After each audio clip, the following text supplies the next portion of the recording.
Hello, magandang hapon sa inyong lahat. So pinasa ito ni Ma'am Amibel. Hello, Ma'am Amibel.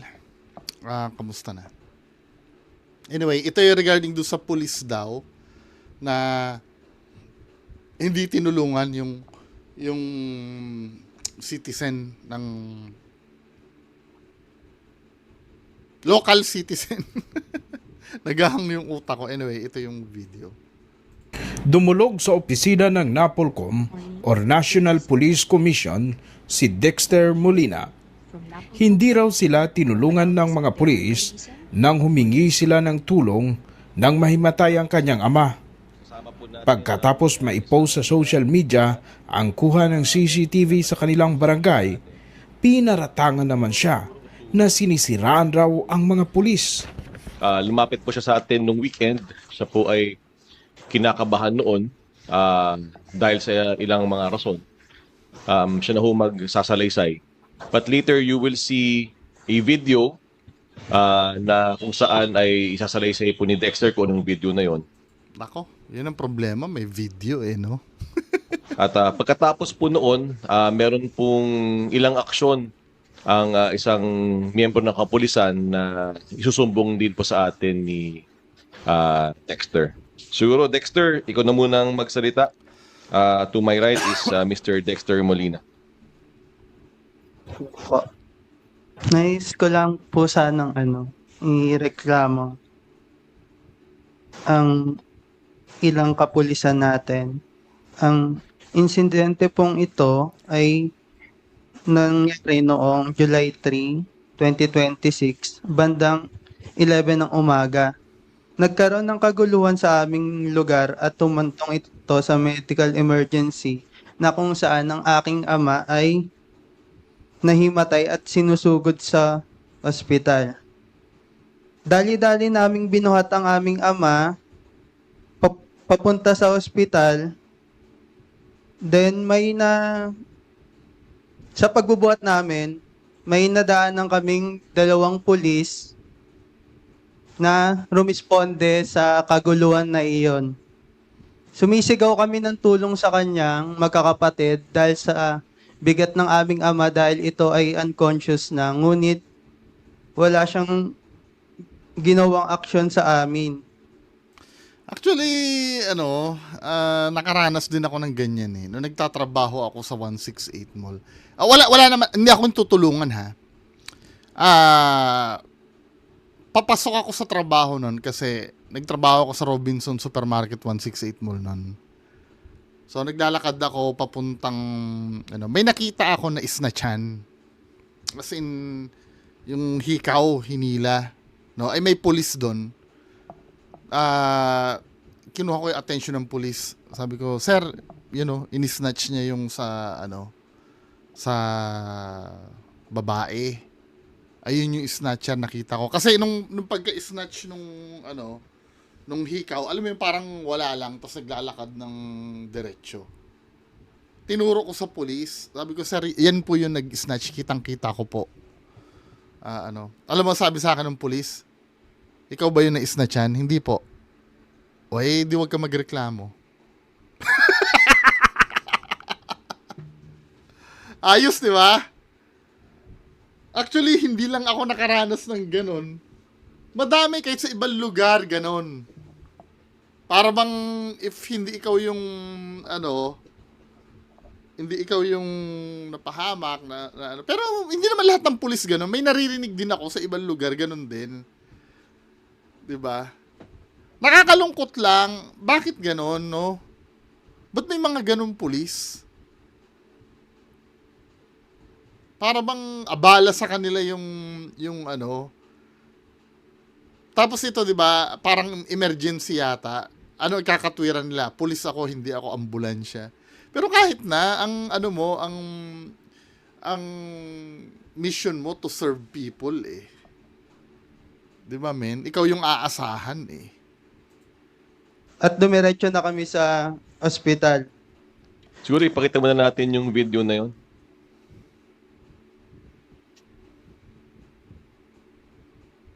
Video. Isalaysay mo yung nangyari dito. Ayan po. Binubuhat po namin siya magkakapatid ng ama namin. Then, sinisigawan ko po yung isang pulis na kakarating lang po. Then, tumuro lang po siya. Ulitin natin. So, May isusumba yung video. may dalawang pulis na kakarating lang. Tapos may pangapalabas, ikaw yun, kasama ka doon, tama Opo. ba? Opo, ako po. Asan? Pa-zoom naman. Ay, totoo. So, yung Tumitingin pa po. So, isusum. Ayan pong naka-light blue po. Tumitingin pa po sa kanya. Ah, ito. Habang So, sumisigaw. yung tatay mo ang inatake, tama? Yes po. Mm. Yes po. Okay. At anong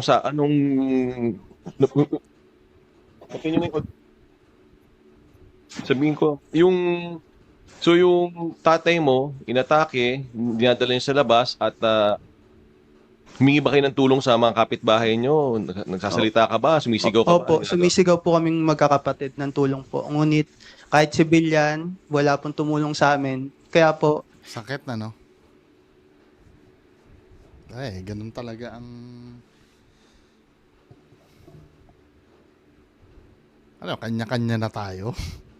Siguro naman kahit sa harap ko mangyari yon, tutulong din ako.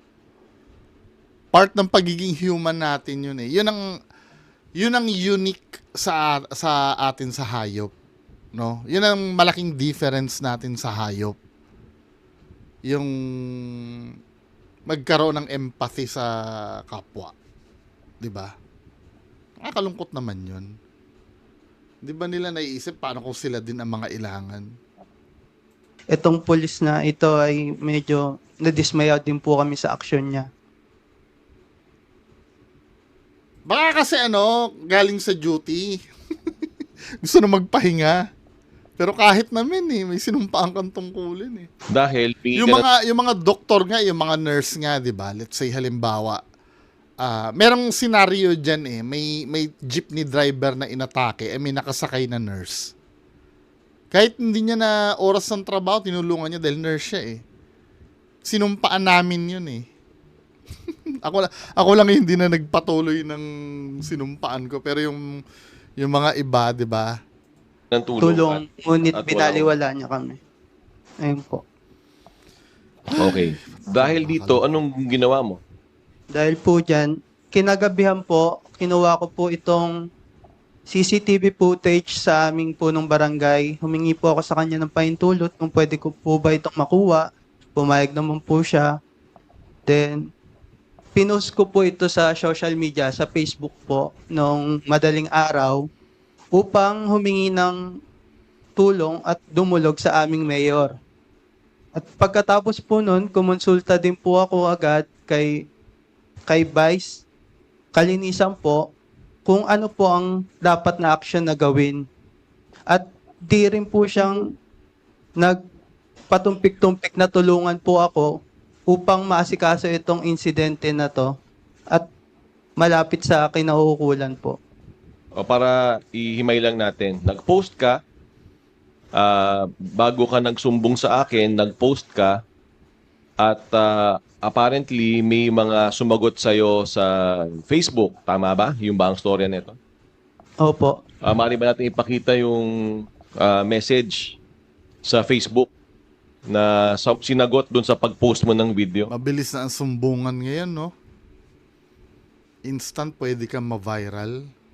Yes po. Sige, tingnan natin. So, ang konteksto nito, nag-post siya ng isang video ng mga pulis na sabi niya ay hindi rumisponde sa kanyang pamilya nung inatake. Huwag po sana kayong naninira ng kapulisan natin. Mababait po at matulungin ang mga pulis natin dito sa atin. Isang tawag nyo lang, pinupuntahan agad kayo. Kahit simpleng problema lang ng hindi... kahit simpleng problema lang ng hindi pagkakaintindihan.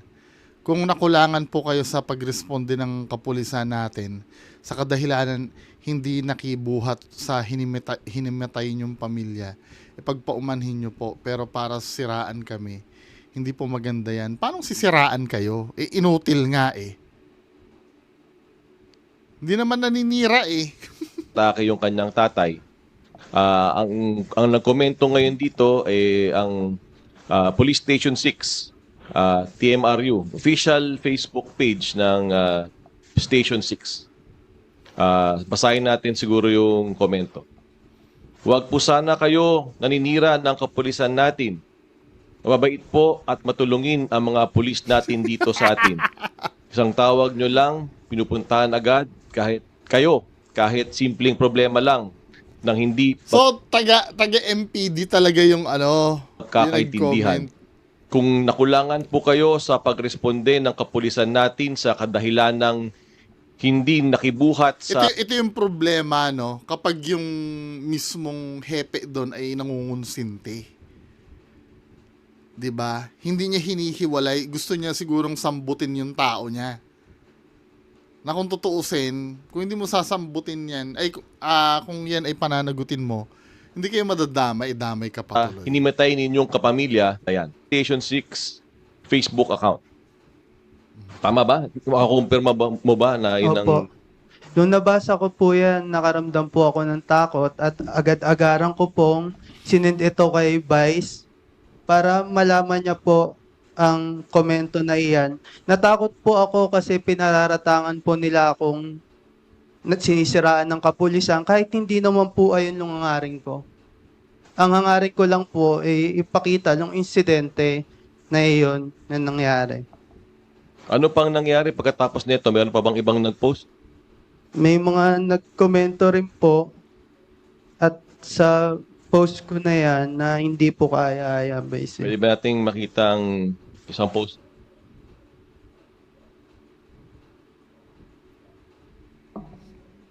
Paki-focus yung baba.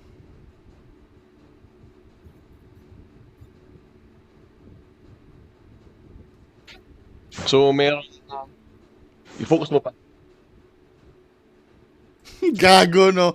Gusto mo pati yung pulis na rumisponde, mataranta at makibuhat dyan?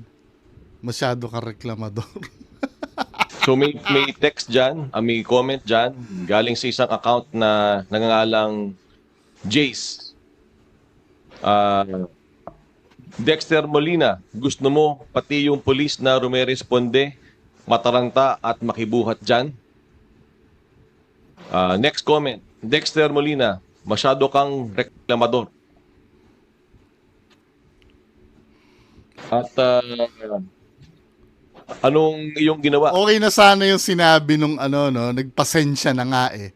Tapos ngayon, reklamador. After mong nabasa yan, sa ka dumulog?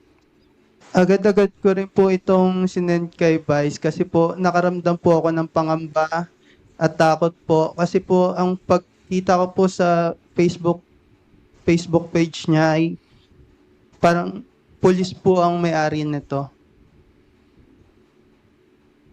So, if I may, takot na takot siyang dumulog sa amin.